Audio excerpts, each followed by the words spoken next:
ಎಲ್ಲರಿಗೂ ನಮಸ್ಕಾರ. ನಾನು ನಿಮ್ಮ ಚೆನ್ನ. ಈ ಒಂದು ವಿಡಿಯೋದಲ್ಲಿ 4ನೇ ತರಗತಿ ಗಣಿತ ಭಾಗ 2 ಪುಸ್ತಕದಲ್ಲಿ ಇದರಲ್ಲಿ ಅಧ್ಯಯನ 11 ಅಳತೆಗಳು ಉದ್ದ ಅಂತಕ್ಕಂಥ ಪಾಠದೊಳಗೆ ನಾವಿಲ್ಲಿ ಆಲ್ರೆಡಿ ನಾನು ಪ್ರೀವಿಯಸ್ ಕ್ಲಾಸ್ ನಾನು ತಿಳಿಸಿದ್ದೀನಿ. ಅಭ್ಯಾಸ 11.1 ತಿಳಿಸಿದ್ದೀನಿ, 11.2 ತಿಳಿಸಿದ್ದೀನಿ. ಈ ಒಂದು ವಿಡಿಯೋದಲ್ಲಿ ಈ ಒಂದು ಕ್ಲಾಸ್ನಲ್ಲಿ 11.3 ಅಭ್ಯಾಸ ತಿಳಿಸ್ತಾ ಹೋಗ್ತೇನೆ. ರೈಟ್. ಹಾಗಾದ್ರೆ ಈ ಒಂದು ವಿಡಿಯೋ ಅಂತಕ್ಕಂಥ ಇಷ್ಟವಾದರೆ ಲೈಕ್ ಮಾಡಿ, ಇನ್ನೊಬ್ರಿಗೂ ಶೇರ್ ಮಾಡಿ, ಇನ್ನೊಬ್ರಿಗೆ ಚಾನಲ್ ಸದ್ಯ ಅಂತ ನೀವು ಇಂಥ ಅನೇಕ ವಿಡಿಯೋ ಚಾನಲ್ ಸಬ್ಸ್ಕ್ರೈಬ್ ಆಗಿ. ಅದೇ ತರನಾಗಿ ನಿಮಗೆ 4ನೇ ತರಗತಿಗೆ ಸಂಬಂಧಪಟ್ಟ ಕನ್ನಡ, ಇಂಗ್ಲಿಷ್ ಮತ್ತು ಗಣಿತದ ಎಲ್ಲ ವಿಡಿಯೋಗಳು ಬೇಕಾ, ಇಲ್ಲಿ ಐಕಾರ್ಡ್ ಹೋಗ್ತೀರಿ, ಅಲ್ಲಿ ಕ್ಲಿಕ್ ಮಾಡೋಕೆ ನೀವು ನೋಡ್ಬೋದು. ಲಿಂಕ್ ಡಿಸ್ಕ್ರಿಪ್ಷನ್ ಇರ್ತೀನಿ, ಅಲ್ಲಿ ಕ್ಲಿಕ್ ಮಾಡೋಕೆ ನೀವು ಆ ಎಲ್ಲ ವಿಡಿಯೋಗಳು ನೋಡ್ಬೋದು. ರೈಟ್. ಹಾಗಾದ್ರೆ ಈ ಒಂದು ಅಧ್ಯಯನದ ಬಗ್ಗೆ, ಈ ಒಂದು ಅಭ್ಯಾಸದ ಬಗ್ಗೆ ತಿಳಿತಾ ಹೋಗೋಣ ಬನ್ನಿ. ಈ ಒಂದು ಕ್ಲಾಸ್ನಲ್ಲಿ ಏನು ತಿಳಿತಾ ಇದೀವಿ ಅಂತಂದ್ರಿಗಿನ ಉದ್ದಳತೆಗಳ ಸಂಕಲನ ಮಾಡೋದು ಹೇಗೆ, ಉದ್ದಳತೆಗಳ ಸಂಕಲನ ಕೂಡೋದು ಹೇಗೆ ಅಂತಕ್ಕಂಥದ್ದು ತಿಳಿತಾ ಇದೀವಿ. ಇಲ್ಲಿ ಒಂದು ಚಟುವಟಿಕೆ ಇದೆ. ಏನು ಕೊಟ್ಟಿದೆ ಅಂದ್ರಿಗಿನ ಇಲ್ಲಿ ರಾಧಾ ಅನ್ನೋ ಹುಡುಗಿ ಏನು ಮಾಡಿದರೆ ದೂರವಾಣಿನ ತಯಾರು ಮಾಡಿದ್ದಾರೆ. ಇಲ್ಲಿ ಮ್ಯಾಚ್ ಬಾಕ್ಸ್ಲಿಂದ ಓಕೆನಾ ತಯಾರು ಮಾಡಿದರೆ. ಆ ದಾರ ಉದ್ದ ಎಷ್ಟಿದೆ ಅಂದ್ರಿಗಿನ 5 ಮೀಟರ್ ಉದ್ದ ಇರತಕ್ಕಂಥದ್ದು. ರೀಟ ತಯಾರು ಮಾಡಿದರೆ ಆ ದಾರ ಉದ್ದ ಎಷ್ಟು ಅಂದ್ರಿಗಿನ 12 ಮೀಟರ್ ಇರ್ತಕ್ಕಂಥದ್ದು. ಇಲ್ಲಿ ದೂರ ಓಕೆನಾ 12 ಮೀಟರ್ ಇರ್ತಕ್ಕಂಥದ್ದು. ಹಾಗಾದ್ರೆ ಇವೆರಡು ಕೂಡಿದ್ರೆ ಎಷ್ಟು ಅಂದ್ರೆ ಸಂಕಲನ ಆಲ್ರೆಡಿ ನಮಗೆ ಗೊತ್ತಿದೆ ಅಲ್ಲ. ಕೂಡೋದು ಹೆಂಗಂದ್ರೆ ಬಿಡಿಗೆ ಕೂಡಬೇಕು. 5 2 ಕೂಡಿದಾಗ ಎಷ್ಟಾಗುತ್ತೆ 7 ಆಗುತ್ತೆ. ಒಂದಕ್ಕೊಂದು ಇಲ್ಲ ಹಾಕ್ತಿವಿ. ಟೋಟಲ್ ಎಷ್ಟು ಮೀಟರ್ ಅಂದ್ರೆ 17 ಅಂದ್ರೆ ಮೀಟರ್ ಅಂತಕ್ಕಂಥದ್ದು. ಈಗ ಅಭ್ಯಾಸದ ಬಗ್ಗೆ ತಿಳಿತಾ ಹೋಗೋಣ ಬನ್ನಿ. ಇಲ್ಲಿ ನೋಡಿ ಅಭ್ಯಾಸ 11.3 ಇದೆ. ಮೊದಲಿರೋ ಮನಂಕಿದಲ್ಲಿ ಏನು ಕೊಟ್ಟಿದ್ದಾರೆ, ಈ ಮುಂದಿನ ಅಳತೆಗಳನ್ನು ಕೂಡು ಅಂತಿದೆ. ಅಳತೆಗಳನ್ನು ಕೂಡ್ತಾ ಹೋಗೋದು. ನಾವು ಕೂಡ ಲೆಕ್ಕ ಮಾಡ್ತೀವಲ್ಲ ಅದೇ ರೀತಿಯ ಸಂಕಲನ ಲೆಕ್ಕಗಳು. 0ಗೆ 5 ಕೂಡಿದ್ರೆ ಎಷ್ಟು ಅಂದ್ರಿಗಿನ 5 ಅಂತಕ್ಕಂಥದ್ದಾಗುತ್ತೆ. ಅದಾದ ನಂತರ 5ಕ್ಕೆ 7 ಕೂಡಿದ್ರೆ ಎಷ್ಟಾಗುತ್ತೆ ಅಂತಂದ್ರಿಗಿನ 12 ಅಂತದಾಗುತ್ತೆ. 1 ಇಲ್ಲ ಹಾಕೋದು ಅಥವಾ ಇಲ್ಲನ್ನು ಹಾಕಿ ಅದ ನಂತರ ಇಲ್ಲಿ 2 ಆಗ್ತಕ್ಕಂಥದ್ದು. ಅದಾದ ನಂತರ 1 ಕೂಡಿಸಿದ್ರೆ 2 ಅಂತಕ್ಕಂಥದ್ದು. 225 ಅಂದ್ರೆ ಅದು ತಪ್ಪಾಗುತ್ತೆ. 225 ಮೀ ಅಂತ ಬರೆದಾಗ ಮಾತ್ರ ಅದು ಸರಿಯಾಗಿರ್ತಕ್ಕಂಥದ್ದು. ಓಕೆನಾ 225 ಮೀಟರ್ ಅಂತಕ್ಕಂಥದ್ದು. ನಂತರ ನೋಡಿ 2ನೇ ಲೆಕ್ಕ 7. ಈ 7ಕ್ಕೆ 2 ಕೂಡಿದ್ರೆ ಎಷ್ಟಾಗುತ್ತೆ ಅಂದ್ರೆ 9 ಆಗ್ತಕ್ಕಂಥದ್ದು. ಹೌದಿಲ್ಲ. ನಂತರ 3ಕ್ಕೆ ಕೂಡಿದಾಗ ಎಷ್ಟಾಗುತ್ತೆ ಅಂದ್ರಿಗಿನ 4 ಆಗುತ್ತೆ. 1ಕ್ಕೆ ಕೂಡಿದ್ರೆ 2 ಅಂತಕ್ಕಂಥದ್ದಾಗುತ್ತೆ. ಅಂದ್ರಿಗಿನ 249 ಅಂದ್ರೆ ಕರೆಕ್ಟ್ ಆಗುತ್ತಾ? ಇಲ್ಲ. ಅದನ್ನ ಮೀ ಅಂತ ಬರೆದಾಗ ಮೀಟರ್ ಒಟ್ಟು 2 ಕೂಡಿಸಿವಲ್ಲ, ಅವ್ರು ಮೀಟರ್ ಅಂತ ಕೇಳಿದ್ರೆ ನಾವು ಮೀಟರ್ ಅಂತಾನೆ ಇಲ್ಲಿ ಒಟ್ಟಾಗಿ ನಾವು ಬರಿಬೇಕಾಗ್ತಾ ಹೋಗುತ್ತೆ. ನಂತರ 0ಗೆ 4 ಕೂಡಿದಾಗ ಎಷ್ಟಾಗುತ್ತೆ ಅಂದ್ರಿಗಿನ 4 ಆಗುತ್ತೆ. ನಂತರ 5ಕ್ಕೆ ಕೂಡಿದ್ರೆ ಎಷ್ಟಾಗುತ್ತೆ 6 ಆಗುತ್ತೆ. 2ಕ್ಕೆ 1 ಕೂಡಿದಾಗ ಎಷ್ಟಾಗುತ್ತೆ 3 ಆಗುತ್ತೆ. 364 ಮೀಟರ್ ಅಂತಕ್ಕಂಥದ್ದು. 4ನೇ ಲೆಕ್ಕ ನೋಡಿ. ಇಲ್ಲಿ 0ಗೆ 9 ಕೂಡಿಸಿದ್ರೆ ಎಷ್ಟಾಗುತ್ತೆ 0 ಆಗುತ್ತಾ? ಅಲ್ಲ 9. ಹೌದಿಲ್ಲ. ನಂತರ ಇಲ್ಲಿ 5 ಹಾಕ್ತೇವೆ. ನಂತರ ಇಲ್ಲಿ ಕೆಳಗಡೆ ನಂಬರ್ ಏನಿಲ್ಲ, ಅದಕ್ಕೆ 4ಕ್ಕೆ 4 ಹಾಕ್ತೇವೆ. ಇಲ್ಲಿ 459 ಮೀ ಅಂತಕ್ಕಂಥದ್ದು ಮೀಟರ್ ಅಂತಕ್ಕಂಥದ್ದು ಆಗುತ್ತೆ. ನಂತರ 5ನೇ ಲೆಕ್ಕ ನೋಡಿ. ಇಲ್ಲಿ 5ಕ್ಕೆ 3 ಕೂಡಿದಾಗ ಎಷ್ಟಾಗುತ್ತೆ ಅಂದ್ರೆ 8 ಅಂತಕ್ಕಂಥದ್ದಾಗುತ್ತೆ. ನಂತರ 2ಕ್ಕೆ 6 ಕೂಡಿದ್ರೆ ಎಷ್ಟಾಗುತ್ತೆ 8 ಅಂತಕ್ಕಂಥದ್ದಾಗುತ್ತೆ. ಇಲ್ಲಿ ಒಂದೇ ಇದೆ, ಇಲ್ಲಿ 100 ಸ್ಥಾನ ಏನು ಇಲ್ಲ, ಅದ ಕಾರಣ ಇಲ್ಲಿ 1 ಅಂತಕ್ಕಂಥದ್ದು 188 ಮೀಟರ್ ಅಂತಕ್ಕಂಥದ್ದು. ನಂತರ ಇಲ್ಲಿ 0ಗೆ 6 ಕೂಡಿಸಿದ್ರೆ ಎಷ್ಟು 6 ಅಂತಕ್ಕಂಥದ್ದು. ಇಲ್ಲಿ 8ಕ್ಕೆ 4 ಕೂಡಿಸಿದಾಗ ಎಷ್ಟಾಗುತ್ತೆ ಅಂದ್ರೆ 12 ಆಗುತ್ತೆ. ಅಂದ್ರೆ 1 ಕೂಡಲಿ 2 ಇಲ್ಲ ಹಾಕೋದು. 1ಕ್ಕೆ ಕೂಡಿದಾಗ ಏನಾಗುತ್ತೆ ಇಲ್ಲಿ 2 ಅಂತಕ್ಕಂಥದ್ದೇ 226 ಮೀಟರ್ ಅಂತಕ್ಕಂಥದ್ದು ಆಗುತ್ತೆ ಮೊತ್ತ. ಅಂದ್ರೆ ಇಲ್ಲಿ ನೋಡಿ, ಇಲ್ಲಿ ಸೆಂಟಿಮೀಟರ್ ಕೊಟ್ಟಿದ್ದಾನೆ ಹೌದಾ, ಇಲ್ಲಿ ಮೀಟರ್ ಕೊಟ್ಟಿದ್ದಾನೆ. ಓಕೆ, ಇಲ್ಲಿ ನೋಡ್ತಾ ಹೋಗೋಣ. ಇಲ್ಲಿ 0ಗೆ 6 ಇದೆಯಾ, 0ಗೆ 6 ಕೂಡಿಸಿದ್ರೆ ಎಷ್ಟು ಅಂದ್ರೆ 6 ಅಂತಕ್ಕಂಥ ಆಗುತ್ತೆ. 1ಕ್ಕೆ 1 ಅಂತ ಆಗುತ್ತೆ ಅಷ್ಟೇನೆ. ಇದೇನಾಗುತ್ತೆ 16 ಸೆಂಟಿಮೀಟರ್ ಅಂತ ಬರಿಬೇಕು. ಇಲ್ಲಿ ಮೀ ಅಂತಕ್ಕಂಥದ್ದು. ಅಂತ ನೋಡಿ ಇಲ್ಲಿ ಮೀಟರ್ ಲೆಕ್ಕ ಮಾಡ್ತಾ ಹೋಗೋಣ. ಇಲ್ಲಿ ಸೆಂಟಿಮೀಟರ್ ಲೆಕ್ಕ ಆಯ್ತು. ಮತ್ತೆ ಇಲ್ಲಿ 2ಕ್ಕೆ 4 ಕೂಡಿದ್ರೆ ಎಷ್ಟು 6 ಅಂತಕ್ಕಂಥದ್ದು. 2ಕ್ಕೆ 1 ಕೂಡಿದ್ರೆ ಎಷ್ಟು 3 ಅಂತಕ್ಕಂಥದ್ದು. ಏನಿದು ಮೀಟರ್. ಮೀಟರ್ಗೆ ಮೀಟರ್ ಕರೆಕ್ಟ್ ಆಗಿ, ಸೆಂಟಿಮೀಟರ್ ಕೆಳಗೆ ಸೆಂಟಿಮೀಟರ್ ಅಂತ ಹಾಕಂಥದ್ದು. ಹೆಂಗ್ ಓದಬೇಕು ಕಲ್ಕಂದ್ರಿನ 36 ಮೀಟರ್ 16 ಸೆಂಟಿಮೀಟರ್ ಅಂತಕ್ಕಂಥದ್ದು. ಓಕೆ, ಇಲ್ಲಿ 8ನೇ ಲೆಕ್ಕ ನೋಡಿ. ಇಲ್ಲಿದೆ ಮೊದಲು ಸೆಂಟಿಮೀಟರ್ ನೋಡ್ತಾ ಹೋಗೋಣ. ಇಲ್ಲಿ 2ಕ್ಕೆ 0 ಕೂಡಿದ್ರೆ ಎಷ್ಟು ಅಂದ್ರೆ 2 ಅಂತಕ್ಕಂಥದ್ದು. 1ಕ್ಕೆ 6 ಕೂಡಿಸಿದ್ರೆ ಎಷ್ಟು 7 ಅಂತಕ್ಕಂಥದ್ದು. ಹೆಂಗ್ ಹೇಳಿದೀವಿ ಅಂದ್ರೆ ಮೀಟರ್ ಅಂತಕ್ಕಂಥ ಸೆಂಟಿಮೀಟರ್. ನಂತರ ಇದಂತರ 0ಗೆ 3 ಕೂಡಿದಷ್ಟು ಅಂತಂದ್ರೆ ಇಲ್ಲಿ 3 ಅಂತಕ್ಕಂಥದ್ದಾಗುತ್ತೆ. 2ಕ್ಕೆ 1 ಕೂಡಿದಷ್ಟು 3 ಅಂತಕ್ಕಂಥದ್ದಾಗುತ್ತೆ. ಇಲ್ಲಿ ಮೀ ಇದೆ ಮೀಟರ್ ಅಂತಕ್ಕಂಥದ್ದು. 33 ಮೀಟರ್ 72 ಸೆಂಟಿಮೀಟರ್ ಅಂತಕ್ಕಂಥದ್ದಾಗುತ್ತೆ. ಓಕೆನಾ. ನಂತರ ಇಲ್ಲಿ ನೋಡಿ 7 ಇದೆ 8 ಇದೆ. 7ಕ್ಕೆ 8 ಕೂಡಿದ್ರೆ ಎಷ್ಟು ಅಂತ ನೋಡಿದಾಗ ಇಲ್ಲಿ 15 ಅಂತ ಆಗುತ್ತೆ. ಹೌದಾ. ಅದಾದ ನಂತರ 1ಕ್ಕೆ 4 ಕೂಡಿದಷ್ಟು 5, 5ಕ್ಕೆ 1 ಕೂಡಿದಷ್ಟು 6, ಇಲ್ಲಿ 6. ಇದೇನಿದೆ ಅಂದ್ರೆ 65 ಸೆಂಮೀಟರ್. ಸೆಂಮೀಟರ್ ಅಂದ್ರೆ ಸೆಂಟಿಮೀಟರ್ ಅಂತಕ್ಕಂಥದ್ದು. ಅದಾದ ನಂತರ ಇಲ್ಲಿ ನೋಡಿ 3ಕ್ಕೆ 5 ಕೂಡಿಸಿದ್ರೆ ಎಷ್ಟು ಅಂದ್ರೆ 8 ಅಂತಕ್ಕಂಥದ್ದು. ಅಂದ್ರೆ 7ಕ್ಕೆ 3 ಕೂಡಿಸಿದ್ರೆ 10 ಆಗುತ್ತೆ. ಅಂದ್ರೆ ಏನಾಗುತ್ತದು 108 ಮೀಟರ್ 65 ಸೆಂಟಿಮೀಟರ್ ಅಂತಕ್ಕಂಥ ಓದ್ತಾ ಹೋಗ್ಬೇಕು. ಆ ನಂತರ 6ಕ್ಕೆ 8 ಕೂಡಿದ್ರೆ ಎಷ್ಟು ಅಂದ್ರೆ ಇಲ್ಲಿ 6ಕ್ಕೆ 8 ಕೂಡಿದ್ರೆ ಎಷ್ಟು ಆಗುತ್ತೆ ಅಂದ್ರೆ ಇಲ್ಲಿ ನೋಡಿ 14 ಆಗುತ್ತೆ. ಇಲ್ಲಿ 1 ಹಾಕೋದು, ಇಲ್ಲಿ 4 ಹಾಕ್ತಕ್ಕಂಥದ್ದು. 1ಕ್ಕೆ 4 ಕೂಡಿದ್ರೆ 5, 5ಕ್ಕೆ 2 ಕೂಡಿದ್ರೆ 7 ಅಂತಕ್ಕಂಥದ್ದು. ಓಕೆ, ಇದೇನಿದು ಸೆಂಟಿಮೀಟರ್, ಮೀಟರ್ ಅಂತಕ್ಕಂಥದ್ದು. ಅಂದ್ರೆ ಮುಂದೆ ನೋಡ್ತೋಗೋಣ. ಇಲ್ಲಿ 5ಕ್ಕೆ 5 ಕೂಡಿದ್ರೆ ಎಷ್ಟು ಅಂದ್ರೆ 10 ಅಂತಕ್ಕಂಥದ್ದು. ಇಲ್ಲಿ 1 ಹಾಕೋದು, ಇಲ್ಲಿ 0 ಹಾಕಬೇಕು. 2ಕ್ಕೆ 1 ಕೂಡಿದ್ರೆ 3 ಅಂತಕ್ಕಂಥದ್ದು. ಇದೇನು 30 ಮೀಟರ್ 74 ಸೆಂಟಿಮೀಟರ್ ಅಂತಕ್ಕಂಥದ್ದಾಗುತ್ತೆ. 2ನೇ ರೋಮನಕ್ಕೆ ಈ ಮುಂದಿನ ಸಮಸ್ಯೆಗಳನ್ನು ಬಿಡಿಸುವಂತಿದೆ. ನಾವು ಸಮಸ್ಯೆ ಚೆನ್ನಾಗಿ ಓದ್ಕೊಂಡಾಗ ಮಾತ್ರ ನಾವು ಸಮಸ್ಯೆ ಬಿಡಿಸ್ಲಿಕ್ಕೆ ಸಾಧ್ಯ, ಇಲ್ಲದೆ ಇದ್ರೆ ಕಷ್ಟ ಆಗುತ್ತೆ ಮಕ್ಕಳೇ. ಆ ಕಾರಣ ಮೊದಲು ಸಮಸ್ಯೆ ಓದ್ರಿ. ಒಂದನೇ ಲೆಕ್ಕ ನೋಡಿ. ಪ್ರೀತಿಯ ಹತ್ತಿರ ಎಷ್ಟಿದೆ? 18 ಮೀಟರ್ ಕೆಂಪು ಟೇಪು ಮತ್ತು 15 ಮೀಟರ್ ನೀಲಿ ಟೇಪು ಇದೆ. ಅವಳ ಬಳಿ ಇರುವ ಟೇಪಿನ ಉದ್ದ ಎಷ್ಟು ಅಂತಿದೆ. ನೋಡಿ, ಇದನ್ನ ಸಮಸ್ಯೆ ಹೆಂಗ್ ಬರೀಬೇಕು ಅಂತ ನೋಡಾಗ ಇಲ್ಲಿ ಆ ಅಂತಕ್ಕಂಥದ್ದು ಬರೀರಿ. ಏನು ಬರೀತೀರ ಅಂದ್ರೆ ಇಲ್ಲಿ ಫಸ್ಟ್ ಬರೀರಿ.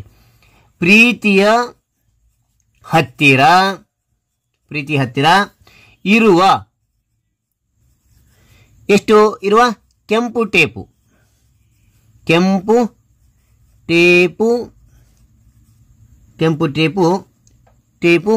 ಉದ್ದ.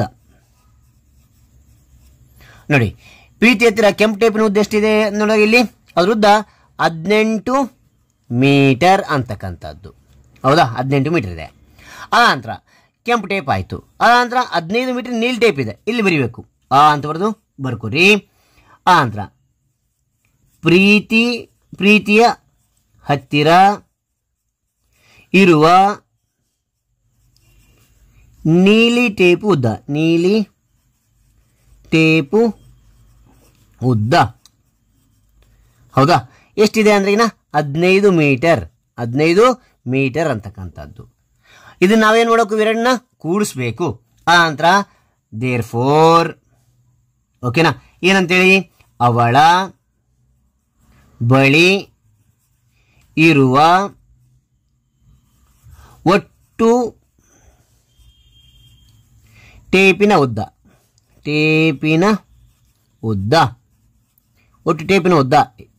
ನಾವು ಒಟ್ಟು ಟೇಪ್ ಮಾಡೋಕಿಲ್ಲಿ 8ಕ್ಕೆ 5 ಕೂಡಿದ್ರೆ ಎಷ್ಟು ಅಂದ್ರೆ 13 ಅಂತಕ್ಕಂಥದ್ದಾಗುತ್ತೆ. ಇಲ್ಲಿ 1 ಹಾಕಬೇಕು, ಇಲ್ಲಿ 3 ಅಂತಕ್ಕಂಥದ್ದು ಬರೀಬೇಕು.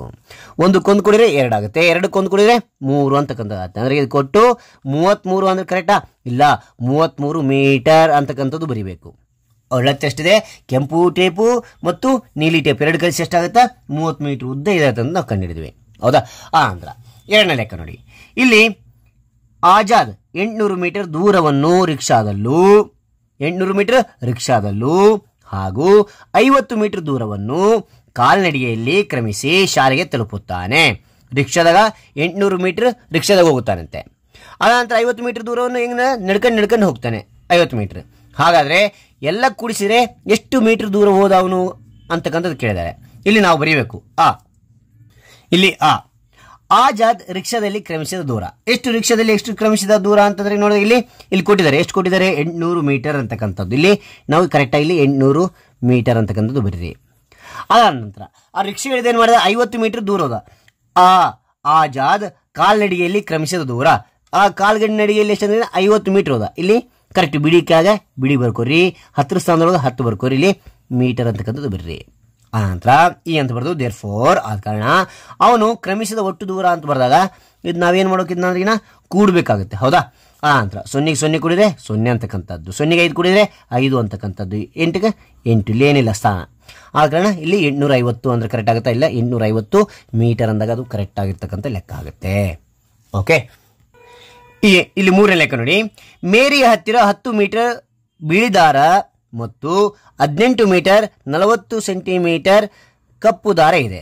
ನೋಡಿ, ಇಲ್ಲಿ 10 ಮೀಟರ್ ಬಿಳಿ ದಾರ ಇದೆ, 18 ಮೀಟರ್ 40 ಸೆಂಟಿಮೀಟರ್ ಕಪ್ಪು ದಾರ ಇದೆ. ಇಲ್ಲಿ ನಾವು ಇಲ್ಲಿ ಬರ್ಕೋಬೇಕು. ಇದರ ಒಟ್ಟು ದೂರ ಎಷ್ಟು ಉದ್ದ ಕೇಳಿದಾನೆ. ಓಕೆನಾ? ಒಟ್ಟು ಉದ್ದ ನೋಡಿದಾಗ ಇಲ್ಲಿ ಬರಿಬೇಕು. ಇಲ್ಲಿ ಮೇರಿಯ ಹತ್ತಿರ ಇರುವ ಬಿಳಿಯ ದಾರದ ಉದ್ದ ಎಷ್ಟಿದೆ? ಬಿಳಿಯ ದಾರದ ಉದ್ದ ಅಂದ್ರೆ 10 ಮೀಟರ್ ಅಂತಕ್ಕಂಥದ್ದು. 10 ಮೀಟರ್ ಅಂತಕ್ಕಂಥದ್ದು. ಅದ ನಂತರ ಇಲ್ಲಿ 18 ಮತ್ತೆ ಇದೆಷ್ಟು ಕಪ್ಪು ದಾರ ಇಲ್ಲಿ ಬರೆಯಬೇಕು. ಮೇರೆಯ ಹತ್ತಿರ ಇರುವ ಕಪ್ಪು ದಾರದ ಉದ್ದ ಅಂತ ಬರೆದಾಗ ಇಲ್ಲಿ ಮೀಟರ್ ಕೆಳಗೆ ಮೀಟರ್ ಹಾಕಬೇಕು. 18 ಅಂತ ಕರೆಕ್ಟ್ ಇದೆ. 18 ಮೀಟರ್ ಕೆಳಗೆ ಮೀಟರ್ ಹಾಕಿ ಅದಂತ ಸೆಂಟಿಮೀಟರ್ ಇದ್ರ ಪಕ್ಕ ಹಾಕಿವ್ರಿ 40 ಸೆಮಿ ಅಂತಕ್ಕಂಥದ್ದು. ಓಕೆನಾ? ಅದಂತ ನೋಡಿ ಇಲ್ಲಿ ಇದರ ಏನು ಕೇಳಿದ್ರೆ ಅಂದ್ರೆ ದೇರ್ಫೋರ್ ಮೇರೆಯ ಬಳಿ ಇರುವ ಒಟ್ಟು ದಾರ ಉದ್ದ ನಾವು ಕಂಡಿಬೇಕಾಗುತ್ತೆ. ಮೊತ್ತ ಮಾಡಿದ್ರೆ ಗೊತ್ತಾಗುತ್ತೆ. ಓಕೆನಾ? ನೋಡಿ ಇಲ್ಲಿ ಏನಿದೆ 0ಗೆ 0ನೇ, ಇಲ್ಲಿ ಮೇಲೆ ಏನಿಲ್ಲ, ಸೆಂಟಿಮೀಟರ್ ಕೊಟ್ಟಿಲ್ಲ, ಆದ ಕಾರಣ 0ಗೆ 0 4 ಹಾಕೊಂತೀವಿ. ಇಲ್ಲಿ ಇದೇನಾಗುತ್ತೆ ಸೆಂಟಿಮೀಟರ್ ಅಂತಕ್ಕಂಥದ್ದಾಗುತ್ತೆ. ಆ ನಂತರ ಇಲ್ಲಿ ಮೀಟರ್ನ ಲೆಕ್ಕ ಮಾಡಬೇಕು. 0ಗೆ 8 ಕೊಡಿದಾಗ 8 ಅಂತಕ್ಕಂಥದ್ದೇ, 1 ಕೊಡಿದಾಗ 2 ಅಂತಕ್ಕಂಥದ್ದು, 2 ಇದು ಮೀಟರ್ ಅಂದರೆ 28 ಮೀಟರ್ 40 ಸೆಂಟಿಮೀಟರ್ ಅಂತಕ್ಕಂಥದ್ದು ಆಗುತ್ತೆ ಉದ್ದ, ಒಟ್ಟು ಉದ್ದ. ಓಕೆ, ಮುಂದೆ ನೋಡ್ತೋಣ. ಇಲ್ಲಿ ನೋಡಿ 4ನೇ ಲೆಕ್ಕ. ಅಂಗಡಿಯವನು ಬೆಳಿಗ್ಗೆ 5 ಮೀಟರ್ 20 ಸೆಂಟಿಮೀಟರ್, ಮಧ್ಯಾಹ್ನ 60 ಮೀಟರ್ 40 ಸೆಂಟಿಮೀಟರ್ ಮತ್ತು ಸಂಜೆ 5 ಮೀಟರ್ 30 ಸೆಂಟಿಮೀಟರ್ ಉದ್ದದ ತಂತಿ ಮಾರುತ್ತಾನೆ. ಅವನು ಮಾರಿದ ತಂತಿಯ ಒಟ್ಟು ಉದ್ದ ಎಷ್ಟು ಕೇಳಿದರೆ ಇಲ್ಲಿ ನೋಡಿ ಕರೆಕ್ಟ್ ನಾವು ಲೆಕ್ಕ ಬರ್ಕೋಬೇಕು. ಏನಂದ್ರೆ ಅಂಗಡಿಯವನು ಬೆಳಿಗ್ಗೆ ಮಾರಿದ ತಂತಿಯ ಉದ್ದ ಎಷ್ಟು, ತಂತಿಯ ಮುಂಜೆ ಎಷ್ಟು ಮಾಡಿದೆ ಅಂದ್ರೆ ಇಲ್ಲಿ 50 ಮೀಟರ್ 20 ಸೆಂಟಿಮೀಟರ್ ಮಾರಿದ. ಯಾವಾಗ? ಇದು ಬೆಳಿಗ್ಗೆ ಅಂತಕ್ಕಂಥದ್ದು. ಆ ಅಂಗಡಿಯವನು ಮಧ್ಯಾಹ್ನ ಮಾರಿದ ಉದ್ದೇಶ ಅಂದ್ರೆ ಮಧ್ಯಾಹ್ನ ಎಷ್ಟು ಮಾರಿದ ಅಂದ್ರೆ ಇಲ್ಲಿ 60 ಮೀಟರ್ 40 ಸೆಂಟಿಮೀಟರ್ ಅಂತಕ್ಕಂಥದ್ದು, ಸೆಮಿ ಅಂತಕ್ಕಂಥದ್ದು. ಆದ್ರೆ ಅಂಗಡಿಯವನು ಸಂಜೆ ಮಾರಿದ ತಂತಿಯ ಉದ್ದೇಶ ಸಂಜೆ ಎಷ್ಟು ಮಾರಿದ ಅಂದ್ರೆ 5 ಮೀಟರ್ 30 ಸೆಂಟಿಮೀಟರ್, ಸೆಮಿ ಅಂತಕ್ಕಂಥದ್ದು. ಓಕೆನಾ? ಅದಂತ ನೋಡಿ ಇಲ್ಲಿ ನೋಡ್ತೀವಿ ಇದು ಒಟ್ಟು ಅಂತ ಕೇಳಿದಾನೆ. ದೇರ್ಫೋರ್ ಅವನು ಮಾರಿದ ಒಟ್ಟು ತಂತಿಯ ಉದ್ದ ಅಂತ ನೋಡಿದಾಗ ಇಲ್ಲಿ 0ಗೆ 0 ಕೂಡಿಸ್ತೀವಿ. ಇಲ್ಲಿ 2ಕ್ಕೆ 4 ಕೂಡಿದ್ರೆ 6 ಆಗುತ್ತೆ, 6ಕ್ಕೆ 3 ಕೂಡಿದ್ರೆ 9 ಆಗುತ್ತೆ. ಇದೇನು 90 ಸೆಮಿ ಅಂತಕ್ಕಂಥದ್ದು, ಸೆಂಟಿಮೀಟರ್ ಅಂತಕ್ಕಂಥದ್ದು ಆಗುತ್ತೆ. ಅದಾದ ನಂತರ ಇಲ್ಲಿ ಮೀಟರ್ ನೋಡ್ತಗೋಣ. 0ಗೆ 0 ಕೂಡಿದ್ರೆ 0 ಆಗುತ್ತೆ, 0ಗೆ 5 ಕೂಡಿದ್ರೆ ಎಷ್ಟಾಗುತ್ತೆ 5 ಆಗುತ್ತೆ. ಆ ನಂತರ 5ಕ್ಕೆ 6 ಕೂಡಿದ್ರೆ ಎಷ್ಟು 11 ಆಗುತ್ತೆ. ಅಂದ್ರೆ ಇಲ್ಲೇನಾಯ್ತು 115 ಮೀಟರ್, ಮೀ ಅಂತ ಬರೀಬೇಕು ಕಂಪಲ್ಸರಿ. ಇಲ್ಲಿ 115 ಮೀಟರ್ 90 ಸೆಂಟಿಮೀಟರ್ ಅಂತಕ್ಕಂಥದ್ದಾಗುತ್ತೆ. ಮಕ್ಕಳ ಇಲ್ಲಿ 5ನೇ ಲೆಕ್ಕ ನೋಡಿ ಏನು ಕೊಟ್ಟಿದ್ದಾರೆ ಅಂತ ನೋಡಿದಾಗ ಇಲ್ಲಿ ಚಿತ್ರ ಗಮನಿಸಿ ಬಿಟ್ಟ ಸ್ಥಳ ತುಂಬು ಅಂತಿದೆ. ಇಲ್ಲಿ ಬಿಟ್ಟ ಸ್ಥಳ ಕೊಟ್ಟಿದ್ದಾರೆ, ಚಿತ್ರ ಗಮನಿಸಿ. ಈ 1ನೇ ಮರದಿಂದ 2ನೇ ಮರಕ್ಕೆ 40 ಮೀಟರ್ ಇದೆ, 2ನೇ ಮರದಿಂದ 3ನೇ ಮರಕ್ಕೆ 20 ಮೀಟರ್ ಇದೆ, 3ನೇ ಮರದಿಂದ 4ನೇ ಮೀಟರ್ಗೆ 10 ಮೀಟರ್ ದೂರ ಇದೆ. ಹಾಗಾದ್ರೆ ಇಲ್ಲಿ ಏನ್ ಪ್ರಶ್ನೆ ಕೊಟ್ಟಿದೆ ನೋಡ್ತೋಣ. 1ನೇ ಮರದಿಂದ 2ನೇ ಮರಕ್ಕೆ ಇರುವ ದೂರ ಎಷ್ಟು? ನೋಡಿ 1ನೇ ಮರದಿಂದ 2ನೇ ಮರಕ್ಕೆ ಎಷ್ಟಿದೆ ಅಂದ್ರೆ ಇಲ್ಲಿ ನೋಡಿ ಎಷ್ಟಿದೆ 40 ಮೀಟರ್ ಅಂತಕ್ಕಂಥದ್ದು. ಇಲ್ಲಿ ಏನು ಬರೀಬೇಕು 40 ಮೀಟರ್ ಅಂತಕ್ಕಂಥದ್ದು ಬರೀಬೇಕು. ಆ ನಂತರ 1ನೇ ಮರದಿಂದ 3ನೇ ಮರಕ್ಕೆ ಇರುವ ದೂರ ಎಷ್ಟು? ಇಲ್ಲಿ 1ನೇ ಮರ ಬಿಟ್ಟಿಡ್ರಿ, ಇಲ್ಲಿ 3ನೇ ಮರಕ್ಕೆ ಬಿಟ್ಟಿಡ್ರಿ. ಇವೆರಡು ಕೂಡಿ 40 20 ಕೂಡಿದಾಗ ಎಷ್ಟಾಗುತ್ತೆ 40 20 40 50 60 ಅಂತಕ್ಕಂಥದ್ದಾಗತ್ತೆ. ಇದು 60 ಮೀಟರ್. ಓಕೆನಾ? ಇಲ್ಲಿ 1ನೇ ಮರದಿಂದ 4ನೇ ಮರಕ್ಕೆ ಇರುವ ದೂರ ಎಷ್ಟು? 1ನೇ ಮರಕ್ಕೆ ಬಿಟ್ಟಿಡ್ರಿ, 4ನೇ ಮರಕ್ಕೆ ಬಿಟ್ಟಿಡ್ರಿ. ಇಲ್ಲಿ ನೋಡಕ್ಕೆ ಎಷ್ಟು ದೂರ ಕೌಂಟ್ ಮಾಡ್ತಾ ಹೋಗಿ. 40ಕ್ಕೆ 20 ಕೂಡಿದ್ರೆ 60, 60ಕ್ಕೆ 10 ಕೂಡಿದ್ರೆ 70 ಅಂತಕ್ಕಂಥಾಗತ್ತೆ. ಇಲ್ಲಿ 70 ಮೀಟರ್ ಅಂತಕ್ಕಂಥದ್ದು. ಓಕೆನಾ? ಹಾಗಾದ್ರೆ ಈ ಒಂದು ಅಭ್ಯಾಸ ಅರ್ಥ ಆಯ್ತಾ? ಅಥವಾ ಲೈಕ್ ಮಾಡಿ, ಇನ್ನೊಬ್ರಿಗೆ ಶೇರ್ ಮಾಡಿ, ಇನ್ನೊಬ್ರಿಗೆ ಜಲ್ದಿ ಸಾಧ್ಯ ಅಂತ ಅನೇಕ ವಿಡಿಯೋ ಚಾನಲ್ ಸಬ್ಸ್ಕ್ರೈಬ್ ಆಗಿ. ಹಾಗೆ ಮತ್ತೊಂದು ಹೊಸ ವಿಡಿಯೋದಿಂದ ಭೇಟಿ ಆಗ್ತೇನೆ. Thank you for watching. Bye.